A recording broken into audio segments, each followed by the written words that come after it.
साथियों, आज ये दोनों वारशिप की कमीशनिंग के अवसर पर मैं एक और बात आप लोगों से साझा करना चाहूंगा। कुछ समय पहले हमने एक और कमीशनिंग देखी थी आईएनएस तमाल की।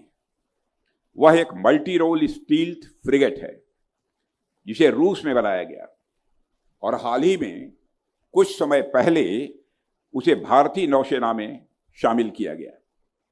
आईएनएस तमाल का इंडक्शन हमारे लिए गौरव का विषय है, लेकिन इससे भी बड़े गौरव का विषय यह है कि भारत के लिए फॉरेन मेड शिप का आखिरी ऑर्डर था। जब हम डिसाइड कर चुके हैं कि फ्यूचर में इंडियन नेवी के लिए कोई भी जहाज विदेश में नहीं बनेगा, हम अपने जहाज स्वयं ही भारत में बनाएंगे। देवियों और सज्जनों, यह आत्मनिर्भरता का हमारा पक्का संकल्प है। यह डिफेंस प्रोडक्शन में सेल्फ रिलायंस की ओर हमारा यह बहुत ही डिसाइसिव स्टेप है।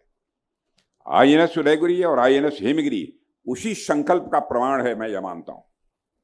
आप सबको जानकर यह बेहद खुशी होगी कि इंडियन नेवी ने इन वारशिप्स की कमीशनिंग के साथ ही सेंचुरी पूरी कर ली है।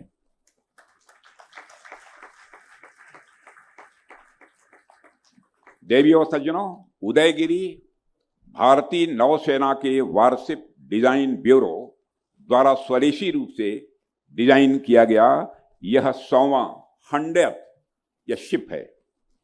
साथ ही मुझे यह जानकर भी बड़ी खुशी हुई है कि इन वारशिप्स के निर्माण में 75% से भी अधिक कंपोनेंट के सोर्स इंडियन मैन्युफैक्चरर्स और हमारी एमएसएमईज हैं, इसके बनाने वाले। साथियों, नेवी के वारशिप डिजाइन ब्यूरो को 100 शिप्स बनाने में लगभग 50 साल लगे, लेकिन मेरा मानना है कि आने वाले 25 सालों में यानी 2050 तक आपकी डबल सेंचुरी निश्चित रूप से पूरी हो जाएगी। और मैं नेवी को एक बात के लिए और बधाई देना चाहता हूं। आज आपने स्वदेशी F-35 वारशिप लॉन्च कर दिया है। दुनिया में एक देश के पास हवा में उड़ने वाला F-35 है। आपने समुद्र पर दौड़ने वाला F-35 बनाकर दिया है, वह भी मेड इन इंडिया है। आप सबको मेरी तरफ से बधाई। साथियों, मैं ये कहना चाहूंगा कि आज इन दो वारशिप्स की एक साथ कमीशनिंग एक ट्रांसफॉर्मेटिव मूवमेंट का प्रतीक है और यह कमिटमेंट है, यह एक ट्रस्ट है। आईएनएस उदयगिरी और आईएनएस हिमगिरी उसी ट्रस्ट की ग्राउंड रियलिटी है। इन दोनों वारशिप्स एक सिंबल भी हैं। अब हम उन ऊंचाइयों को भी टच करेंगे जो हमने पहले कभी हासिल नहीं की थी।